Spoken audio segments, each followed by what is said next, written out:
मैं इस वक्त उत्तर प्रदेश जनपद गाज़ीपुर के मोहम्मदाबाद विधानसभा में मौजूद हूँ और यहाँ पे कुछ मेहमान आए हुए हैं। इनसे मेरी मुलाकात इत्तेफाकन हो गई है।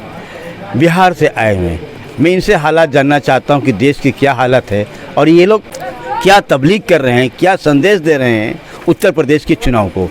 आप अपना परिचय देते बताएं कि क्या आप संदेश देना चाहते हैं। सबसे पहले आपके लाइव 22 चैनल को मैं धन्यवाद देता हूं, जो मेरे लिए इतना समय निकाला। और देखिए, किसी भी मुल्क का विकास उसके आवाम की खुशहाली से होता है, लेकिन जो देश की जो स्थिति है, कोई भी इस देश में खुशहाल नज़र नहीं आता। लोग जहाँ युवा भटकाव है, युवा बेरोजगार हैं, अगर सरकार से नौकरी मांगने युवा जाते हैं तो उन पर लाठियाँ बरसाई जाती है। आज लोकतंत्र की हत्या किया जा रहा है। आज अपना जबकि हमारा देश विश्व का सबसे मजबूत लोकतांत्रिक देश है, इस देश में असहज लोग महसूस कर रहे हैं, जहाँ विश्व में कीर्तिमान है कि मजबूत लोकतांत्रिक देश है। लेकिन ये जो तानाशाही सरकार है, केवल हिंदू मुस्लिम ये आपस में लड़ाकर तमाम ये सरकार की जो देश के युवाओं की जो मांग है, देश की जो किसानों की मांग है, देश की जो मजदूरों की मांग है, उसको दबाया जा रहा है। तो आप क्या लोगों को कहना चाहते हैं? चुनाव सर पर है, यहाँ के लोगों को क्या कहना चाहेंगे? हम लोग का प्रयास है, हम लोग बक्सर बिहार से आए हैं और हम राष्ट्रीय जनता दल के हमारे नेता आदरणीय तेजस्वी यादव ने भी भरपूर मजबूती से इस गठबंधन को समर्थन देने का काम किया है। और हमारे यहाँ के समाजवादी पार्टी के उम्मीदवार मन्नू भैया हैं और हम लोग उनको जिताने के लिए आए हैं और यह संदेश देने आए हैं कि अभी हम नहीं संभलेंगे तो अभी झांकी है। 2024 में मित्रों हमारा वोट का अधिकार छीना जाएगा। ठीक, धन्यवाद। हाँ, एक युवा और नज़र आ रहे हैं। मैं इनसे जानना चाहता हूं कि आप अपने परिचय देते बताइए कि आप यहाँ के युवाओं को क्या संदेश देना चाहते हैं। सबसे पहले आपको मेरे से जुड़ने के लिए बहुत बहुत धन्यवाद, आभार, शुक्रिया अदा करता हूँ। मैं प्रदेश राष्ट्रीय जनता दल बक्सर से हूँ। मेरा नाम तुषार विजेता है। मोहम्मदाबाद के सटे विधानसभा से आया हूँ। यहाँ के छात्र युवाओं से, बुजुर्गों से, नौजवानों से, माताओं बहनों से हम अपील करने आए हैं कि आप लोग किसानी, जवानी, पढ़ाई लिखाई को बचाने के लिए, प्रदेश को अमन चैन रखने के लिए आप लोग मन्नू भैया के साइकिल निशान पे अपना एक वोट दे के विधायक बनाएं। देखिए, यह सरकार जो बीजेपी की सरकार है, इतना तनाशाह हो गई है कि प्रदेश का मुखिया जो एक संवैधानिक पद पे होते हुए ही बुलडोजर बाबा के नाम से जाना जाता है और प्रदेश की जनता उससे डरती है। ये कहाँ तक सही है?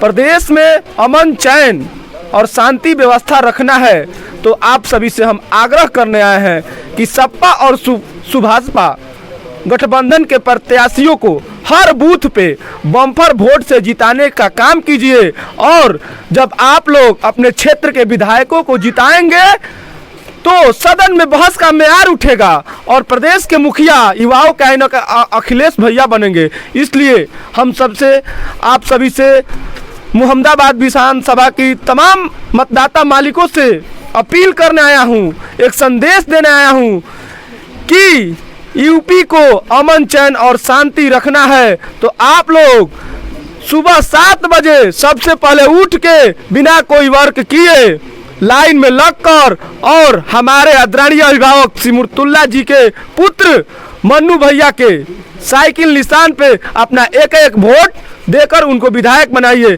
किसानी और जवानी को बचाने के लिए सिमरतुल्ला गार्जियन के बेटे को विधायक बनाना बहुत जरूरी है। जय।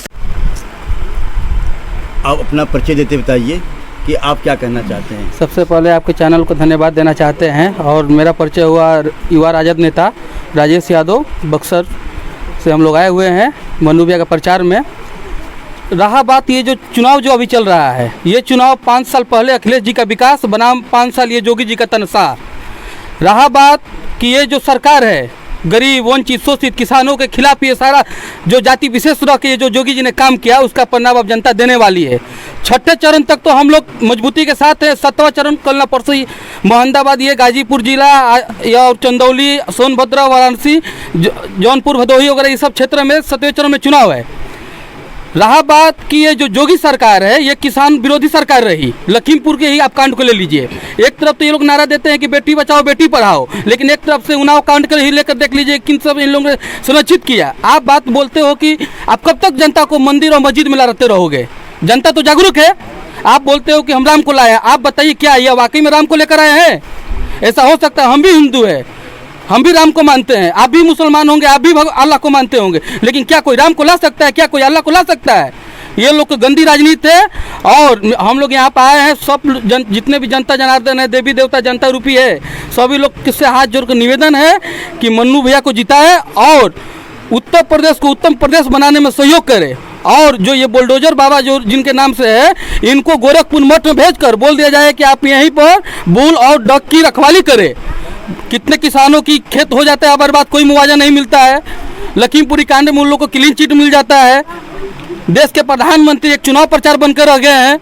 भारत के कितने भी छात्र यूक्रेन में फंसे हुए हैं, उन पर कोई ध्यान नहीं है। खाली आप मीडिया में दिखाते हैं कि इतने छात्रों को वापसी कर दी। ये तो आपका दायित्व बनता है। आप एक युवा बताइए हमको आप कि टीका आपको लगा कि नहीं लगा है? टीका ऐसे पहले लगा होगा आपको, किसी सरकार ने लगाया था? अभी जो हमारे टीका लगाने के लिए बहुत सरकार कह रही है कि टीका लगा दिया, टीका लगा दिया आपका वैक्सीन का। इससे पहले सरकार जो टीका लगाई थी आपको पोलियो का या जो है पैसा लिया था? जब भी हमारे देश में ऐसी बीमारियां आई है, वो सरकारों का दायित्व बनता है जनता का सेवा करना, ये उनका कर्तव्य बनता है। अगर उस जगह पे बीजेपी हो, कांग्रेस हो, चाहे कोई भी पार्टियां हो, ये तो उसका दायित्व बनता है 131 करोड़ जनता की सेवा करना। अब हमने वैक्सीन लगवा दिया, उसका श्रेय हम ले, ये तो समझिए भाई। अब ये तो बीजेपी वाले बताएंगे सही है गलत है? बिल्कुल गलत है। ये आपने जाति चुन चुन कर लोगों को आपने टॉर्चर किया, आपने उनके बीच ईडी सीबीआई इनकम टैक्स सारा चीज लगाया, आपने जनता को मैंने निचोड़ कर रख दिया। अभी स्थिति देखिए उत्तर प्रदेश में क्या है। हम लोग तो बिहार से आए हैं। मैं जानना चाहता हूं कि 20,000 लोग छात्र जो हैं यूक्रेन में फंसे हुए हैं, तो आपने तो 6 महीने का 60 महीने का समय मांगा था। अगर वो समय पूरा करने के बाद अगर यहाँ भारत में मेडिकल कॉलेज खुल गए होते तो ये 20,000 छात्र जो गए पढ़ने के लिए वो नहीं गए होते ना। देश की कमजोरी है। एक बात और बता दी, ये 20,000 जहाँ छात्रों की बात आती है, एयर इंडिया ने कितना उनसे वसूला टिकट का पैसा? हम पूछना चाहते हैं अगर ये कॉलेज बना होता बच्चे नहीं गए तो पढ़ने? बिल्कुल नहीं गए होते। आपने तो खाली मंदिर मस्जिद का राजनीति किया, कॉलेज बनाया नहीं। कॉलेज बनाया नहीं। आज हमारे कोरोना काल में क्या हुआ, आपने उसका अलग से पीएम केयर फंड बनाया, इस पर लोगों का ध्यान नहीं जाता है। पहले से हम लोग को भारत सरकार में प्रधानमंत्री सहायता कोष चला रहा है। जैसे ही प्रधानमंत्री मनमोहन सिंह थे वो चेंज हुए, प्रधानमंत्री नरेंद्र मोदी बने, उसका ये आप रूपी मालिक हो जाएंगे। लेकिन जो पीएम केयर फंड बनाई प्रधानमंत्री राहत कोष योजना से हट कर है, इसका आजीवन मालिक रहेंगे अमित शाह और मोदी। इस पर भी जनता को सोचना चाहिए। उतना पैसा लोगों ने उनको दिया पीएम केयर फंड में, क्या उन्होंने कोविड काल में उन्हें मदद की? वो सोते हुए मारे गए, उसका जनता का जवाबदेही। अब तो चुनाव आया है, छठे चरण तक ना जनता जनार्दन है। जितने भी जगह पे चुनाव हो रहे हैं, समाजवादी पार्टी के जितने भी गठबंधन के लोगों को खुलकर जीता है और बिहार उत्तर प्रदेश में एक मजबूती के साथ सरकार चलाने का काम करे 5 साल।